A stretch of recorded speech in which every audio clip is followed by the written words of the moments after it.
Rwanda nziza ni kimwe mu birango by'igihugu cy'u Rwanda kandi n'indirimbo yubahiriza igihugu cy'u Rwanda, ni indirimbo yigishwa umunyarwanda wese guturuka akiri muto cyane kugeza akuze. Ni indirimbo iririmbwa mu bikorwa bitandukanye by'igihugu cy'u Rwanda, nkaho perezida yaje ndetse n'abana ku mashuri buri gitondo barayiririmba, cyangwa se tukabona na ekipe y'igihugu y'umupira w'amaguru yiririmba iyo yitabiriye imikino itandukanye.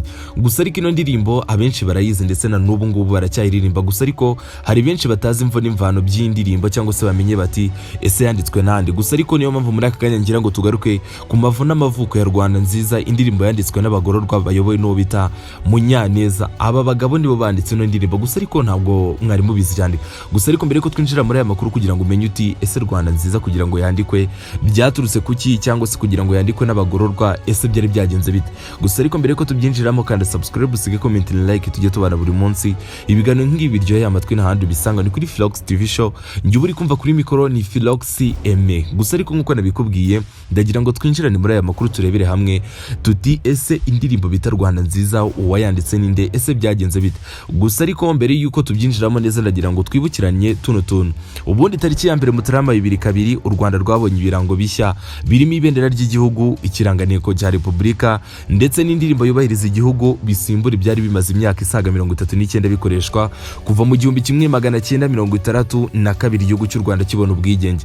Gusa ariko mu mpera z'1999 nibwo hatowe itegeko rishyiraho ibirango bishya. Ni nyuma y'ibiganiro byo mu rugwiro byahuje abanyarwanda b'amoko yose bategura ejo heza y'igihugu cy'u Rwanda. Gusa ariko guverinoma yahise itangaza amarushanwa hirya no hino mu gihugu, abanyarwanda bashishikarizwa kurushanwa guhanga ibirango bishya birimo ibendera, ikirangantego ndetse n'amagambo agize indirimbo yubahiriza igihugu n'injyana yayo. Gusa ariko mu guhanga imimerere y'ibendera rishya n'ikirangantego, umunyabugeni bita Alphonse Kiremo bene cyo yatsinze bagenzi be basaga 400 bari bahanganye. Gusa ariko nkuko nari bikubwiye umugabo bita Alphonse Kiremo bene cyo niyo watsinze abasaga 400 bose, maze arema ibirango bishya bigize idarapo ry'igihugu cy'u Rwanda. Amaso yasigaye ahanzwe abarushanwa mu guhanga amagambo y'indirimbo yubahiriza igihugu cy'u Rwanda ndetse n'injyana yayo. Gusa ariko mu magana y'abahatanaga Munyaneza Vedeste na bagenzi be batatu bari imfungwa muri gereza ya Karubanda Huye, nibo bagize amahirwe amagambo banditse atsinda ku rwego rw'igihugu ngabari yagira indirimbo yubahiriza igihugu cy'u Rwanda. Gusa ariko igitangazamakuru bitigiye cyabashije kuganira n'uyu mugabo bita Munyaneza ubwo yari amaze imyaka isaga 22 muri gereza ya Karubanda ashinjwa ibyaha bya jenoside. Uyu mugabo yasobanuye byinshi ku buryo bahimbyemo amagambo agize Rwanda nziza. Gusa ariko icyo wamenya gikomeye mu ihimbwa ry'amagambo agize indirimbo yubahiriza igihugu nuko indirimbo yahimbwaga nijoro mu twumba two hejuru mu nyubako ishaje ya gereza ya Karubanda. Niho Munyaneza na bagenzi be bararaga batagohetse bagimaka ku magambo y'indirimbo yagombaga kuranga u Rwanda mu cyerekezo gishya. Gusa ariko byatangiriye kuri Munyaneza kuko amagambo yanditse niyo yabaye ya mbere muri gereza, asabwa kwifatanya na batatu bari bamukurikiye ngo banoze neza ayo magambo maze baseruke nk'itsinda ku rwego rw'igihugu. Abo bafatanyije barimo uwo bita Kalisa Felicity usigaye ari umunyamakuru, ndetse n'uwo bita Shenge Laura umwarimu muri kaminuza, ndetse n'uwo bita Mbonyizina Jean Marie Vianney ukora muri diocese ya Butare. Gusa ariko ku izuba rya saa 4 z'igitondo mu marembo ya gereza ya Karubanda, Munyaneza yaganiriye n'umunyamakuru w'Igihe maze baganira uburyo icyo bita Rwanda nziza, ino ndirimbo yubahiriza igihugu yanditswe ndetse n'uburyo bukomeye bakoresheje. Gusa no mugabo bita Munyaneza nk'uko yabisobanuriye umunyamakuru w'Igihe, yavuze yuko amaze guhuzwa na bagenzi be bamwe muri bo bashatse yuko inyito ihinduka, ariko wababera ibamba bumvisha ko iyo nyito ariyo nziza ibereye ino ndirimbo. Gusa ariko magambo yaragize ati natangiye indirimbo yitwa Rwanda nziza, ariko mu itangira ryayo hari amakosa nari nakoze. Abandi barambwiraga bati ibe Rwanda rwiza, Rwanda yacu cyangwa se Rwanda rwacu, ibintu nk'ibyo n'ibindi bitandukanye. Gusa ariko bakambaza bati ese ni nziza nk'iki, biba ngombwa ko tubiganiraho tubyemeranyaho maze ikomeza yitwa Rwanda nziza. Bamaze ibyumweru bitatu barara badasinziriye mu gihe abandi babaga bagiye kuryama, urusaku rucurutse nibwo itsinda ryabo ryabonaga umwanya wo kujya impaka no gusubiramo neza amagambo banditse. Gusa ariko mu mabwiriza bari bahawe bari basabwe kwandika indirimbo izagaragaza ubumwe bw'igihugu, itarimo amoko kandi igaragaza uruhare rw'u Rwanda mu kwibohora kwa Afurika. Mu magambo y'uno mugabo bita Munyaneza yagize ati ubundi muri gereza habaga mu rusaku, nta hantu wabonaga hatuje habe namba. Nijoro nibwo twakoraga tugahana gahunda. Nanjye nandika bwa mbere nabikoraga nijoro, nararyamaga cyangwa nkarindira ko abantu baryama, bamara gusinzira nkabona kujya mu buhanzi bwanjye. Byagera nka saa 7 z'ijoro nkabona kuryama kuko numvaga mfite ishyaka ngo tuzatsinde. Gusa ariko yakomeje agira ati tumaze kuyemeza twayeretse ubuyobozi bwa gereza bayijyana mu marushanwa. Ku nshuro ya mbere sitwe twabaye aba mbere, ariko amakuru twamenye nuko n'abari babaye aba mbere amanota bari bagize atarashimishije. Uwa mbere yagize amanota 69%, twe twari dufite 65.7%, bafatamo batatu ari twe ba gatatu. Gusa ariko no mugabo yasobanuye yuko babasabye kongera gusubiramo indirimbo yabo, babereka amakosa abiri bayineze, babasaba kuyakosora, ariko bisuzumye basanga ahubwo bakwiye gukosoramo ibintu bigera kuri bine. Munyaneza avuga ko mu byo bakosoye hari nkaho bavuze ngo umuco dusangiye uraturanga, ururimi rwacu rukaduhuza, aho kuvuga ngo umuco dusangiye uraduhuza, kuko umuco ntuduhuza, ururimi nirwo ruduhuza. Mu mabwiriza bari bahawe kandi ni uguhimba indirimbo izumvwa n'umwana wiga mu mashuri abanza, akumva ikivuze itarenze iminota 3. Munyaneza ajya gusabwa kwifatanya na bagenzi be, yari yanditse amagambo y'ibika bine, amaze guhura na bagenzi be bakosora ibika bibiri bya mbere.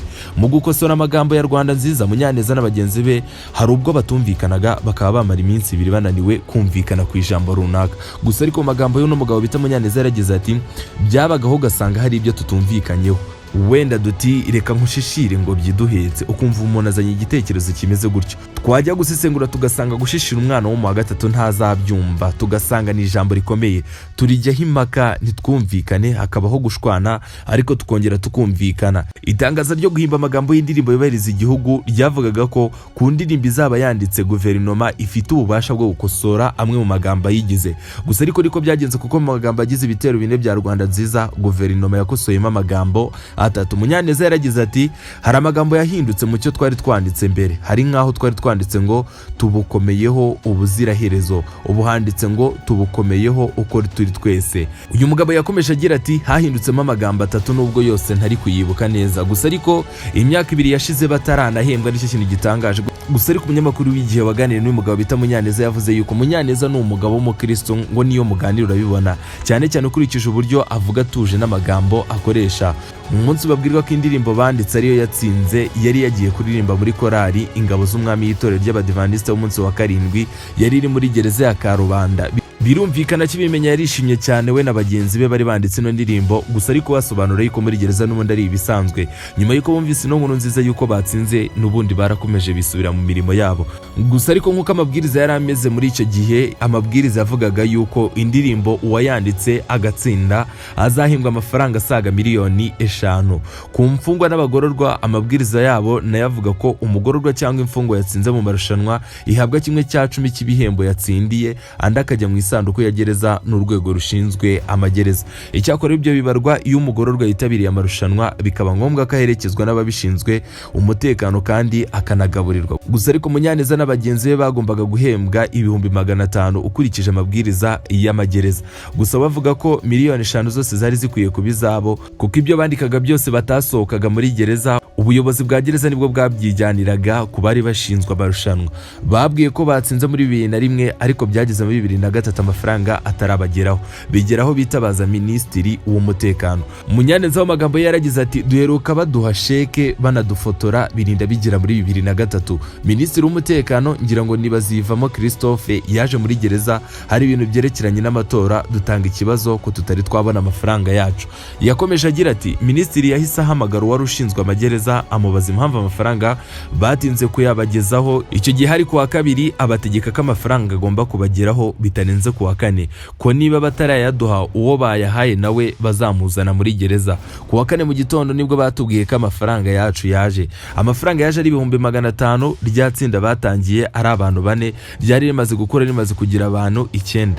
Baraganira uko ari 4 baritangije, basanga bitaba byiza kurya ayo mafaranga bonyine, nuko bemeza ko buri umwe afata 71,000 asigaye bakayaha bagenzi babo baje mu itsinda nyuma. Gusa ariko uyu mugabo igihe cyose asobanura yuko aba yishimiye kuba ari umwe mu bantu bagize uruhare mu kwandika indirimbo bita Rwanda nziza. Iyi ni imwe mu ndirimbo turimba kugeza kuri uyu munsi, ni imwe mu ndirimbo zigishwa mu mashuri mato, ni imwe mu ndirimbo zifite igisobanuro kinini cy'u Rwanda, kuko isobanura igihugu cy'u Rwanda nk'igihugu cyacu. Gusa ariko ngenda gushimiye nk'ibisanzwe ni Philox Aime, nari nimfashe n'umwanya ngo nkusobanurire imvo n'imvano y'iyandikwa y'indirimbo bita Rwanda nziza. Ino ndirimbo yanditswe n'abagororwa 3 bari bahereye muri gereza ya Karubanda mu karere ka Huye. Ndagushimiye cyane. Gusa ariko mbere yuko dusoza, kandi subscribe, usige comment, like, tujye tubana buri munsi ibiganiro nk'ibi biryoheye amatwi n'ahandi bisanga ni kuri Philox TV Show.